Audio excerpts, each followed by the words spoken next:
د جنازې په مراسمو کې راغونډ شوو زموږ د قام زموږ د وطن د ډېرو درنو د خپلوان عوامي نیشنل پارټۍ مرکزي او صوبایي مشرانو او دلته د آل پارټیز د پاکستان ډیموکریټک موومنٹ سیول سوسایټي انجمن تاجران زموږ المرخیزه شکریه ادا کړه خپل درد او تکلیف د وینا که زه دا ووایم دا د عوامي نیشنل ګوند د درد او د زړه وینا وه د ده یا زموږ د کور د خاندان د درد او د هغه کرب او د تکلیف احساساتو جذباتو او ډېر د نن ورځې په مناسبت پر پرونۍ ورځ او د سبا په راتګ یې ډېر مفصله هرمنخیز مجلس وکړ زه به د خپلې خبرې په مناسبت دا ضروري وګڼم چې زه به هم ډېر غیرتي ولس او د پښتون افغان وطن ډېر ننګیالي ولس په ډېر پښتني غیرت په ډېر افغاني مینه او په ډېر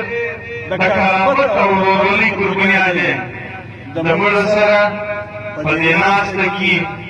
په دې مراسمو کې شرکت کړی دی شکریه به ادا کړم ورسره د خپل ژوند که ایمل ولی خان سهار راغلی که نن په دې غمجنو مراسمو کې ناست د ټولې صوبې د ټول تنظیم د ذمهوارو ملګرو شکریه ادا کړم ورسره به دلته د مړه سره د پاکستان ډیموکریټک موومنٹ او د چمن د آل پارټیز د ټولو ملګرو که د دې ځای زموږ اوسېدونکي وړي دي او که بیا د ټول ونیولې د هرنایي کله سیف الله مسلم باغ شیراني مساخر دوکي نورالهي سیوي جعفرآباد لسبیلې پشن کوټې او شاوخوا سره راغلي دي که زموږ ملګري دي که د پي ډي ایم د لارې زموږ وروڼه دي که د آل پارټي د لارې زموږ وروڼه دي ستاسو د ټولو په شکریه ادا او ورسره د خپل ښار د انتظامیې په شکریه ادا کړو چې د پرون د دې پیښې بعد دوی د نن ورځې پورې څومره کړاوونه کړي دي او ورسره به د امجد خان د هغه خبرې په تسلسل کې چې پنځه میاشتې د ډېرو کړاوو بعد د ډېرو تکلیفو بعد د ډېرو کربو بعد زموږ د کوټې که زموږ د هغه ځای ډیایجي اظهر اکرم ورور دی که زموږ اسد خان اثر ورور دی که زموږ شوکت محمد ورور دی یقینا دلته لکه هغه زموږ په وطن کې یو عام اصطلاح ده چې په ریاست کې خلکو ریاستونه جوړ کړي دي هغه کار چې زما د ډیپټي کمشنر ذمهواري ده زما د ډسټرکټ پولیس افیسر ذمهواري ده هغه نور ملایات کې اخیستلی دي خو دې حقیقت دا دی په ډېر ننګ په ډېر خپلوي او قرابت دی د حسن خان د موبایل څخه نیولې د حسن خان د ګاډۍ پورې او بیا داسې ملزم چې هغه ډېر په لکه غاړه د دې دومره زورورو انتظامیې په مخ کې په ډېر غرحال او په ډېر تکبر ویلې چې تاسو زما هېڅ نشئ ورانولی یو ورځ مې مطبعې ویلي نور به یو اسمان نه کوي چپا خو د دې ورونو همت وکړي خدای خبر که د دوی همت نه وای موږ به د اسدالله جان میګل په شان ټول عمر د اسدخان اڅکزي په انتظار ناست وای خو یقینا دا د دوی همت و چې دوی موږ د اسدخان د هغه لاشه پورې ورسول اوس موږ دا ووایو موږ بلکل پکار دا دی اختیار شوی دی ملزم پخپله انکشاف د جرم کړی دی پر موقع حاضر شوی دی یعنی هیڅ داسې شی پاته نه دی چې سهار یو څوک ماته ووایي امجد خان ته تکلیف ورکړي چې ته راسه فلاني خبره داسې ده یا داسې ده نن د سرکار د شواهدو پر بنیاد هر څه لاسته راغلي دي موږ به دا ګڼو خیر دا به ضرورو دماغ پکې څه وایي یا به دا ګڼو چې د مظلومه پورې په ما چې څوک راځي کلمې چې دا ډېر ناولده کار دی عزیزانو چې په کومه ګاډۍ کې اسد خان په قتل رسېدلی دی د ده لاش څار ته یا د کاریز یو کوې ته یو صوبې ته ورغورځول شوی دی هغه ګاډۍ مې ډېر راغلي دي ملګرو دا په ځینې کې د دروغ دي دا امجد خان په خپل موبایل په تانه کې اخیستي دي په پولیس لین کې اخیستي دي یعنې دومره زورور مجرم چې یو څوک وژني ګاډۍ یې زیږیږي بیا په هغه نمبر کې هغه نمبر پلیټ د کراچي یا د اسلام آباد یا د لاهور د سیویل نمبر پلیټو په ځای زرګون سرکاري نمبر پلیټ ځینې جوړوي بیا زموږ د مقدسو ادارو هغه نښانونه پرې لګوي او بیا زموږ دا مقدسه جنډه چې دا په سګورو باندې ږدي او دوی پکې ګرځي راګرځي موږ وایو دا ګرځي مصدق چالو چلونو لیکن نن خو ذمہواری ده چې نه اسد خان کورنۍ نه عوامي نیشنل پارټي نه د پي ډي ایم یا د آل پارټي یا د چمن دا غیرتي ولس سهار په دې سپی او ککړۍ کې بیا اخلي چې څومره زره وروستو پر کومې بولتي یا څه پکې نو دا خو لازمي سوال چې ملزم انکشاف وکړي ګاډۍ د کورنۍ ځینې برآمد شو حتی که هغه فصل نه برآمد شو چې اسد خان یې فصل کوششوي دا سوال موږ نه وکړو چې اسد خان په اوله ورځ شهید شوی دی نو بیا داسې مجموعات چې ګلونه رسېږي راشروع دي د اسد خان په کور باندې دا سوال موږ نه وکړو چې د اسد خان باید دوې میاشتې په مېړانه کې ټول خراب ولې نه شو دا سوال موږ هم نه وکړو چې ورپسې څوک دا ګاډۍ چلوله دا به موږ نه ووایو چې دی خدا ناخواسته دغه شی نه وي لکه راځي چې په بچیانو مخته راځي دا اجازه نه ذاتي فکر موږ به څه ووایو لیکن دا خو زموږ حق اوس جوړېږي چې نن په لاس کې په جیب کې په هتکړۍ کې سره د انکشاف یو څوک ستا په لاس کې دی دی د دغه شاعر چې هر څه کولی نه دا باید انعکاس شي او باید ثابتاب ورسره وشي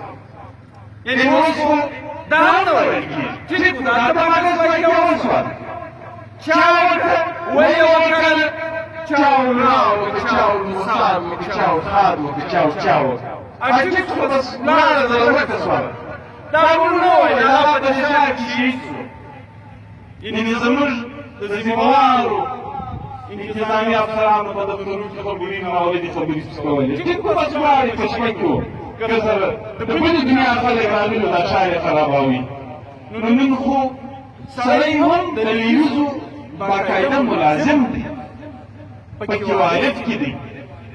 نو نن خو هر څه زموږ په لاس کې دي نو نن خو پکار دا ده چې خدای مه کړه نه د زموږ کورنۍ ور وکړول شي او نه عوامي نیشنل پارټي یا د ولس ور وکړول شي باید هغه ټول پلونه هم پیدایسي هم په انجام ورسېږي د دې ریاست سره د دنیا هر هغه څه شته چې د یو معمولي شرایط پر بنیاد باندې در انجام پورې ځان رسولی شي او که چیرې فکر دا یو خبره به موږ وکړو چې خدای مه کړه دا ورته یو داسې میسج او پیغام دی چې په دومره بربنډ ده، په دومره بېمناکه طریقه ندا هم درسره کولی شي نور شیني کنکشن دا زما په وس کې نه دي ځکه پښتانه وایي یو چې په یو لاره راني سل کاله باید ورته لاره دي. اوس ماته د پانیپت د احمدشاه بابا د لښکر د هغه نیکه تر نیکه نوم په غاړه دي، زه دا کار کولی نه شم د دې پاپا چې زه به د خپل وطن په دین کې ولاړ یم، په پت کې به ولاړ یم، په غیرت کې به ولاړ یم. ته زما د وس کار نه دی، د اعظم خان خپل نیکه اجتماعي خان اکا او زمیني ناره چې دا به په خبرې هم د دې ریاست سره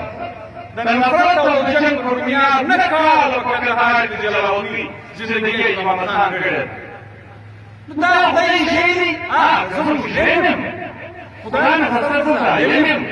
زه په دې وطن کې فساد پیلاوم، زه جنګ پیلاوم، زه نفرتونه پیلاوم، زه زوی ورکبل مخې جوړوم. نو که خلک پیسه ولې وروره موږ کولی چې ګاډنجي ولله پر چوکونو ولګوه، ولې دا ګناه ده. او که د دې وطن د خپلوۍ د قرابت د ورورولۍ د پښتونولۍ یو مجلس هم زما بغیر ممکن نه وي. هغه د خپلوۍ، هغه د قرابت، هغه د ورورولۍ لار ما پاللې او پاللې مې، نو په دې ګناه باید زه د تمغو راووځم. زه به دا ووایم یعنې دا به زموږ په دې عامه سوسایټي کې به موږ ډېرې خبرې وکړېږي. یعنې زه په داسې حالت کې چې خدایه مکړه ستا زموږ د لوی مور د لوی کور سره تکلیف راغلې ده، موږ په دې ماتو کړو لاسو او پښو باندې ستاسو دپاره د امن او سولې اداره کړې، ستاسو بندیوان قیدیان خلک راغلي څه په پاس او ورورولي ستاسو حواله کړي. که د زموږ خدای وکړه په دې ښار کې ژوند په دې بنیاد وي چې خدای نخواسته موږ په دې وطن کې کردار و عمل د دې خاورې د تخلیق لپاره ادا کړو، بیا بلکل د دې ملک قانون شته، د دې ملک آئین شته چې کومه سزا د یو تخریبکار وي، کومه سزا د یو غدار وي، دا باید زموږ لپاره وټاکل شي. او که د دې ولاړې